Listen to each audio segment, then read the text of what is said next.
أعوذ بالله من الشيطان الرجيم. بسم الله الرحمن الرحيم.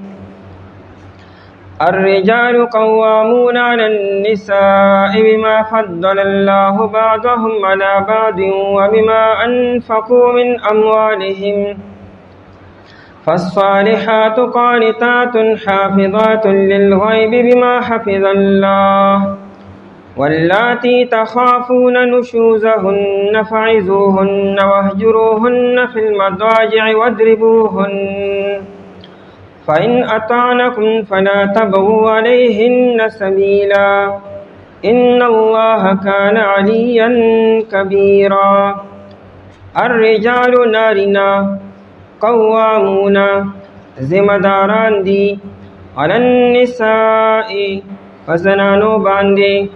بما فضل الله فوجا داغی چه اللہ تعالی فضیلت ورکڑی دے بعضهم على بعض بعض ددینا پا بعضو باندے بعضهم على بعض بعض ددیتا پا بعضو باندے وبما انفقوا او پا سبب دائی چی دی خرچ کری دی من اموالهم دمالون خفلونا فالصالحات پس آبی بیانی چنے کانیوی قانتاتن تابداری کون کیوی حافظات للغیب حفاظت کون کیوی دا پٹ سیز بما حفظ اللہ فوجہ دا اغی چلا تلا دا حفاظت توفیق ورکڑ دے واللاتی تخافون او آزنانا چتاس یریگے نشوزہن دنا فرمانے ددینا فعظوہن پستاسو نصیحتو کے دیتا وحجروہن او جدا کے دیلرا فی المضاجع بعضینو دم لاست ددی کی وادربوہن او وحی تاسو دیلرا فإن اطعنکم پس کچر دیتا بداریو کستاسو فلا تبغوا علیہن پستاسو ملٹوے پدی باندے سبیلاً سلارا ان اللہ کان علیاً بے شک اللہ تعالی چی دے برتر کبیراً دیر لوے. آیت مبارکہ کے دا نارینو دا زنانو سر متعلق دا بعض حقونو بیان دے اور منی خبر دا کی کہ اللہ تعالی نارینو تا پا زنانو باندے برتری و فضیلت و چتوالی ورکڑے دے.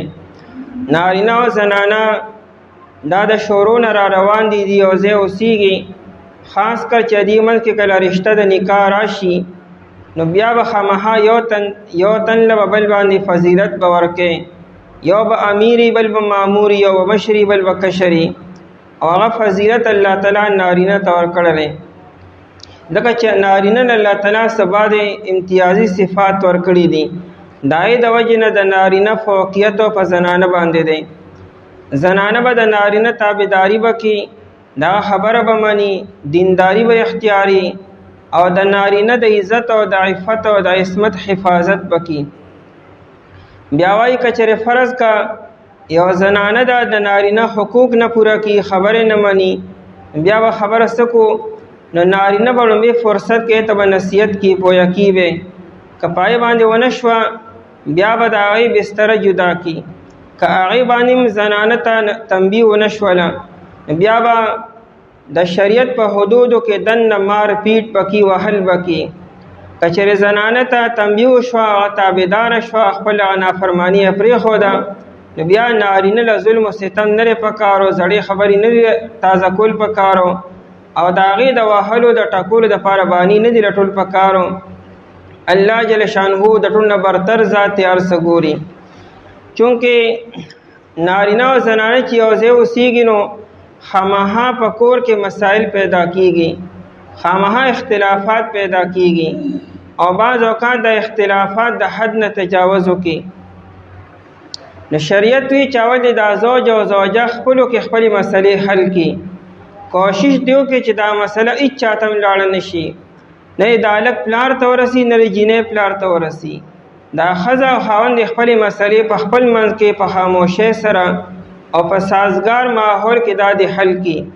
چې دا چا غلطي راغتري غلطي مخامخ کې په دلایل سره او په عقلي وجوهات سره که سړی په غلطه باندې نو خزر سړی پوهه کی چې دا غلطي ستا ده او سړی انانیت او دارنګ ځان کې د غیرت سینه راولي چې په پړه باندې انختی وي او دارنګ چې زنانه په غلطۍ باندې وي نارینه زنانه پوهه کی په دلایل سره او په عقلي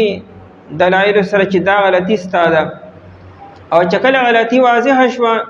نو بیا زنانه ته نصیحت وکړي چې تابعداري کوه دا فضیلت الله تعالی نارینه له ورکړی دی که خبره ومنله او خبره باندې پوه شو ډېره ښه خبره ده که چېرې په دې ونه شو نو بیا دا دی چې د هغې بستره دې جدا شي دا هم د زنانه دپاره چې هغه اصیله وي عقلمنده او سمجداره وي دا د هغې لپاره غټه تنبیه ده د نورو خبرونه که په دې باندې ونه شوه نو بیا مناسب انداز کې مار او پیټ او تنبیه ده چې په دې ونه شي نو بیا د هغې حل بل آیات کې ورپسې را روان دی بیا به خبره بار وباسو نارینه او د زنانه خبره حل نه شوه بیا به د دواړو خاندانونو ته خبره لاړه شي د هغې کې به سمجدار کسان منځ کې کیني او هغوی به د دې مسلې حل وباسي الرجال قوامون سړي چې دی رجال جمع د رجل ده سړو ته وایي سړي چې دی قوامون قوام جمع د قوامون جمع د قوام ده او قوام دې ته وایي چې هغه د یو خبرې باره کې نگراني کوي او د هغې اهتمام کوي چې دا خبره دې وشي مراد تینا ذمہ داری دا اسے عام طور معنی حاکم کیږي وی نارینه حاکمان دی په زنانو باندې خود حاکم دا مطلب دا نه چې غنی نارینه به اډر چلی او نارینه به غنی حکم لاگو کیبا دا معنی نه را حاکم معنی ذمہ دارو دی حاکم ته حاکم وی هغه د خپل رعیت ذمہ دار وي هغه د خپل ماتحت او د رعیت او د غیب ارث خیال ساتي ځکه ته حاکم ویل کېږي حاکم په معنا د ډنډې چلونکي او صرف د اډر جاری کوونکي نه دی اگر چې اوس په دې معنا استعمالیږي لیکن اصل حاکم دی ته وایي چې هغه د خپل رعیت او د ماتحتو به خیال ساتي نو دلته کې قوامون سړي حاکمان دي نو حاکمان په دې معنا چې دا سړي به د زنانو د حقوق به پوره کړي به دا چې کوم حقونه شریعت مقرر کړي دي هغه به دې پوره کړي او هغه دا چې دا بیبي کله ستا کور ته راله دې له به ته مهر ورکې دې له به ته نفقه ورکې د دې سکنا رهایش به ورته ورکې د دې د بیمارۍ د حقوقو خیال به ساتې دا ذمہ داري د سړي ده دا به سړی پوره کې دی په دې معنی باندې حاکم نه قوامون دی حاکمان دی نو موږ معنا ذمہ داران او چې دی ذمہ داران دي یا سربراهان دي علی النساء په زنانو باندې په زنانو باندې نارینه دا سربراه دی کدا نارینه په شکل د پلار دی نو د خپل اولاد باندې او کدی خاوند نو په خزه باندې او کدی رور د مشر نو په کشر خور باندې دا دې ذمہ دارو سربراه دای خیال بساتی ذکر دی سړونه بر دی زنانو بارکه سبا تپوس کیږي چې تر دی مشر تر دی مشر ست خیال ساتل دی بما فضل الله دو وجه بیانی چې الله تعالی نارینه ولی حاکم او ذمہ دار او مشر ولی ګرځول دی نو دا علم باندې وجه دادا بما فضل الله او وجه دا چې الله تعالی فضیلت ورکړل دی بعدهم بعض ردیتا علی بعضین په بعضو باندې الله تعالی نارینو او زنانو کې نارینو ته فضیلت او غروالی ورکړل دی یعنی دا ورکړل د الله تعالی دا په نارینه کې الله تعالی د صفات خو دی چې هغه شان صفات په زنانو کې نشته یو خدای چې د نارینه عقل مضبوط وي پخته وي او د زنانو عقل د نارینو په شانتی نه عقل پکې وي خو د نارینو په شان پخته عقل د زنانو نه استثناءات کې دي شي او داسې زنانې چې د عقل د نارینه نه سیوایي لیکن عام طور باندې اکثریت د زنانو عقل د نارینو مقابله کې کمی دا الله تعالی انبیاء کرام علیهم السلام په نارینو کې ولې را لېږلي دي دا غي او بنیادی وجه دار چې نارینه عقل سیوایي او د پیغمبر عقل دا د ټولو خلکو نه سیوایي پیغمبر عقل الناس په ټولو خلکو کې د ټولو زیات عقل ور انسان دا پیغمبري نو یو د نارینه د عقل د دینه سیوا دی بیا د علم چې دا د عقل په پیمانی باندې وي چې انسان عقل سونه سوا دون علم سوا وي چې د نارینه عقل سوا شو نو علم هم سوا شو زنانو کې لوی علم والا راغلي دي لیکن اکثریت چې دا عالمانو لوی علم والا دا په زنانو نارینو کې وي نارینه علم سوا شو په مقابله د زنانه کې نارینه سفر ډیر کولی شي زنانه سفر نشي کولی د زنانه زندگی محدود ده دا د کور په چاردیوارۍ کې دننه زیات تر وخت تیری او د نارینه زیات اوقات د کور نه بار تیریږي د تجربات هم سیواوي د مشاهدات هم سیواوي خبر ډیری مخې ته راځي د نارینه علم او مشاهده د زنانه سیواوي بل وجه دا ده چې نارینه کې الله تعالی صلاحیتونه استعداد او قوت سیوای خو دی د نارینه بدن کلک ته مضبوط ته د ډیرو آفات او بلیات او حادثات او بیمارو ازمایښتونو ته دی ولاړی د زنانه بدن فطرتي دا کمزور دی نرم دی دا د ډیرو مسائلو د ډیرو حوادثو او د ډیرو مشکلاتو سامنا نشي کولی بل دا چې نارینه الله تعالی صبر او حوصله ډیره ورکړي د زنانه دونه صبر او حوصله نه دا غمونه په دواړو باندې راځي په زنانه چې غم راشي د هغې جړا فریاد ته وګوره او د نارینه ته وګوره نارینه کډیر سترګو نه به صرف اوښکې بهیږي خو چغې نه وخي ځان نه وخي ځان له مخ نه وخي ځان له ګریوان نه شلي ځان نه سر نه شوکي او دغه زنانه نه دکه غم په هغې هم راغلی دی خو هغه زنانه ځان سر هم شوکي ځان له مخ هم وخي ځان له ګریوان هم شلي او چغې هم وخي بار کورونو کې اورېدی شي نو نارینه له الله تعالی صبر او حوصله ډیره ورکړې ده او دومره په زنانه کې نشته دی بله وجه دا ده چې نارینه چېرې دې کې انبیا کرام علیهم السلام راغلي دي په زنانو کې یو نبی نه دی راغلی د آدم علیه السلام نواري تر نبی علیه السلام پورې یو پیغمبر دا په زنانو کې نه دی راغلی مریم بیوی پیغمبر نه وه هغه د الله تعالی یو نیکه بنده وه ټیک ته وحی ورته راغلی ده خو پیغمبر نه ده جوړه شوې دارنګې په نارینو کې امامت راغلی دی امام دا به نارینه زنانه امام نشي جوړېدی زنانه امامت هم نشي کولی نه غټ امامت او نه لوکې امامت غټ امامت دار چې هغه د قوم امام شي سربرا شي داسې زنانه نشي کېدی دا به نارینه وي کسرا چې کله مړ شو د هغه لور ایرانیانو بادشاه کړه زرتشتو نبی علیہ الصلوۃ والسلام فرمایلو مشکات شریف کې دا روایت ده وی کیف یفلح قوم ولو امرهم امراتن وی هغه قوم به څنګه کامیاب شي چې خپل مشري او ذمہ داری زنانه ته حواله کړه چې زنانه ستا فیصلې کې دا قوم به څنګه ترقی وکړي او څنګه به آباد شي هغه کور ته وګورئ چې د کم کور مشره ښځې یا کور چته هغه ترقی نشي کولی نارینه الله تعالی ناشنا صفات ورکړي دي زنانه خو په لږ ساعت کې یو شان لږ ساعت کې بل شانو نو په زنانو کې هغه چې ته امام نه دی راغلی او دا د مونځ د امامت هم زنانه نشي کولی زنانه امامت قطعا نشي کولی نه په فرضو کې کولی شي نه په نفلو کې کولی شي نه په سنتو کې کولی شي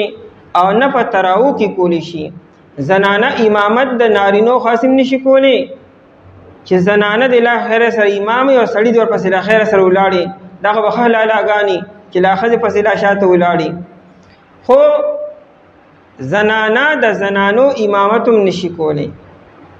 د نبی علیہ السلام په زمانه کې داسې چتم نه دي شوي چې زنانه د امامت کړي او نارینه د ورپسې ولاړي زنانو نارینو پس شاته مونځ کړی دی او زنانو په خپل امامت د نبی علیہ السلام په زمانه کې نه دی کړی چې زنانه د امام شي او ښځې ورپسې شاته ولاړې وي نه په تراو کې کولی شي او نه په صلات تسبیح کې کولی شي او نه په نورو نوافلو کې نه زنانه امامت هم نشي کولی او نارینه د امامت د فرایض هم کولی شي د واجباتو او د سنتو د تراو هم کولی شي دارنګې زنانه اذان نشي کولی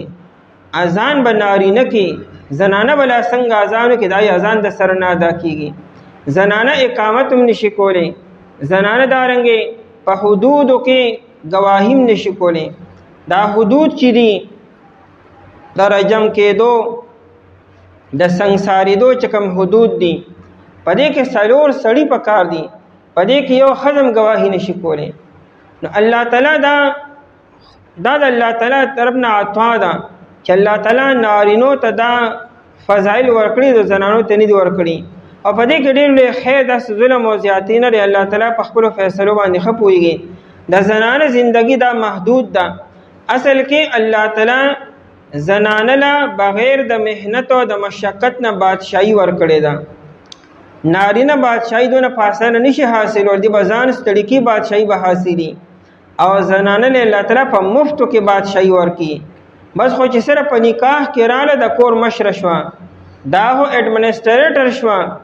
دا خو بغیر د دغه نه بادشاهي ورته میلاو شوه. د کور ملک عالیه را دا به صرف اډر جاری کی، خوراک او اسکاک او جامې هر څه به دې ته کور ته راځي، دا به د کوره بار نه ځي. یعنې دا نه چې دا به محنتونه کوي او مشقتونه به کوي او بار به ځي او په قطار کې به ودرېږي او نوکرۍ به کوي او ډیوټۍ به کوي. ضرورت سره دې خبرو ته د مجبورۍ په ټایم کې که کینو کولی شي چې د هغې د سمبالښت کوونکي څوک نشته نو که زه ټیک ده. خو لیکن دا نه چې عامو حالاتو کې زنه کور دي کینی، الله تعالی لوی مقام ورکړی دی. که دا لور ده د دې پرورش په پلار باندې دی، پلار به د خوراک او د اسکاک او د هر څه خیال ساتي. که دا خور ده نو ورور به کی، او که چېرې دا مور ده نو زامن به کی، او که چېرې دا ښځه ده نو خاوند به کی. دې ته خو ضرورت پاتې ځان په وچ موچ ځان له کار کتې ځان ستړی کو. دا خو د کور کې ناست دی خو په عزت باندې او خو هغه په حیا په میدان کې دی صرف اډر جاری کې دی بار څه کور ته ورازي. دا د نارینه ذمہ داری ده پوره کیبا. نه الله تعالی نارینو ته ذمہ داری سیوا ورکړي په مقابله د زنانو کې. نو فرمایي چې بما فضل الله، په وجه دا چې الله تعالی فضیلت ورکړی دی، غوروالي ورکړی دی. بعضهم بعض ردیتا علی بعضین په بعضو باندې، بعضهم نارینه دي او دا بعضین زنانه دي. وبما انفقوا من اموالهم، او په سبب دا غي انفقوا چې دی خرج کړي دي د نارینو، من اموالهم د مالونو خپلونه، علیهن په دې زنانو باندې. د نارینه یو فضیلت دام دی چې نارینه په دې خپل زنانه باندې خرج کی، دا غي حقوق پورا کی، هغې له مهر ورکی، او هغې له سکنا رهایش ورکی، او هغې له نفقه ورکی، 3 ټایمه خوراک او د موسم مطابق جامې، د هغې علاج معالجه، د هغې تمام ضروریات دا نارینه پوره کی. چې نارینه دونه خبرې کی نو زنانه به کم از کم د نارینه ماتحت نه اوسېږي، نو څه به کي آخرو. دا خو خلقو میں جس کا کھائی ہے اس کا گیت گائی ہے، چرا چاخوری دا هم حمد ها تعریف بکې. نو چې زنانه د نارینه ارس استعمالی ذمہ داری ټولې په نارینه ری، نو کم از کم دا خو به دغه مشري به کم از کم مني وه، دا ماتحت به کم از کم اوسېږي به. دا به تسلیمي چې د نارینه له الله تعالی ما باندې فضیلت او غوروالي ورکړی دی. فالصالحات قانتات، او د نیکانو بیبیانو 3 صفتونه بیانې. یو زنانه د ځان کې دا 3 صفتونه کم از کم پیدا کی. هر زنانه چې دا هغې کې دا 3 صفتونه همها پکار دي. د بنیادي صفت فالصالحات، هغه زنانه چې نیکانې دینداره وي. صالحات جمع د صالحتون دا دینداره او نیکی بیبي ته وي. او زنانه چې دینداره جوړیږي دا به د الله تعالی تابعداري وکړي، دینداری او په ځان باندې غالبه کی. نو فالصالحاتو چې دیندار وي، نیکانی وي او د الله تعالی تابعداري وي. وقانتات، تابعداري کوونکي د خپل خاوندانو. ګوره الله تعالی د خپل حق نه بعد د خاوند حق بیان کوم. نو قانتات تابعداري کوونکي د خپل خاوندانو، لومړی به د الله تابعداري کی او بیا ورپسې د خپل خاوندانو تابعداري وکي. دیکھو نبی علیہ الصلوۃ والسلام فرمائی لو امرت لاحد ان يسجد لاحد، وی کچره ما یو زنانه ته دا حکم کولی چې تو چاته سجده وکړه د الله نه ماسي او بل چاته، نو ما به ورته ویلو چې خپل خاوند ته سجده کوه. یعنې دل الله تعالی دونه لوی مقام او دومره لوی فضیلت ورکړی دی. خو چونکې سجده غیر الله ته جایز نه ده، لہذا ښځه به خپل خاوند ته سجده به نه کي. نو د الله تعالی د حق نه بعدو دا حق دو خاوند دی. نو قانتاتون تابعداري کوونکي وي چې دغه په ها کې حامله وهي. چې هغه وي ورځ ده دا وي ورځ ده، چې هغه وي شپه ده دا وي شپه ده، چې دا خپل مرضي ختمه کی او تابعداري شروع کی نو دا کور به جنت په دنیا کې. او حافظات للغیب، حفاظت کوونکې وي دا زنانه للغیب، دا لام په معنی د فی سره فی الغیب، غیب پوشیده ته وي. نو للغیب نه مراد دو معنی دي، یو دا چې د خپل عزت او د عفت او حفاظت کوونکې دی، یعنی دا د خپل شرمګاه حفاظت کې، ځکه دا امانت د نارینه دی نو دا بدای کې خیانت بنه کې حفاظت به کې. او یا للغیب نه مراد د نارینه په غیر موجودګۍ کې، نارینه هټول کور نشي ناسته نشي کولی، همها به بارزي سفر بکی مزدوری بکی محنت بکی، چې دا کور باروتو دا به د کورم حفاظت کی، دا د مال بم حفاظت کی، دا د عزت بم حفاظت کی، اور د کور د ارث به د حفاظت کی. للغیب د پټ سیزو یا للغیب د پټو سیزونو چې هغه کې ارث سره د خاوند عزت راغی، دا مال او دا کور راغی. بما حفظ الله دا با د پاره سببیت ته دو معنی دی، یا بحفظ الله نو په وجه د حفاظت د توفیق ورکولو، یعنی دا خدا چې د خاوند د عزت او د مال حفاظت کین دا په خپل نشي کولی، الله تعالی دې توفیق ورکړي نو دا به حفاظت د خاوند د عزت به وکي. او کله الله تعالی توفیق ني نو عام طور بیا شهوات او غالب شي، انسان بیا حفاظت نه کړی شي. یا بما حفظ الله معنا نصرا چې دا دی د خاوند د مال او د جان حفاظت کوي، ځکه چې الله تعالی د دې حفاظت په خاوندانو باندې خو درې هغه د دې حفاظت کی نو دا به کم از کم د خاوند د مال او د جان حفاظت بکی. نبی علیہ الصلوۃ والسلام او فرمایلو، ابو هريره رضی الله تعالی عنہ روایت ته نبی علیہ السلام فرمایي وی خیر النساء بهترین زنانه کمی دی، وی التی اعزنان دی اذا نظرت الیها سرت کا، چې ته دغه بیبي ته وګورې نو ته خوشحاله شي، ستا د ټول ورځې هغه تکاوټ او هغه ستړیوالی په یو کتو سره په یو نظر سره ختم شي. اذا نظرت الیها سرت کا، چې ته ته وګورې ته خوشحاله شي. او اذا امرتها طاعت کا، او چې ته خبرو کې نه دا وی جی دا تابعداری کی، انکار نه کی او خلاف ورزی نه کی، جواب نه کی. اذا امرتها اطاعت کا، چې ته حکم وکي دا تابعداری کی. ممتاز مفتی لیکلی دی ویزه بیمار شو ما د اشفاق احمد او د بانو قدسیه په کور کې ومه، وی سور زمال ته په لاور کې تیرولې، هغه د سور ز حیران ومه. بانو قدسیه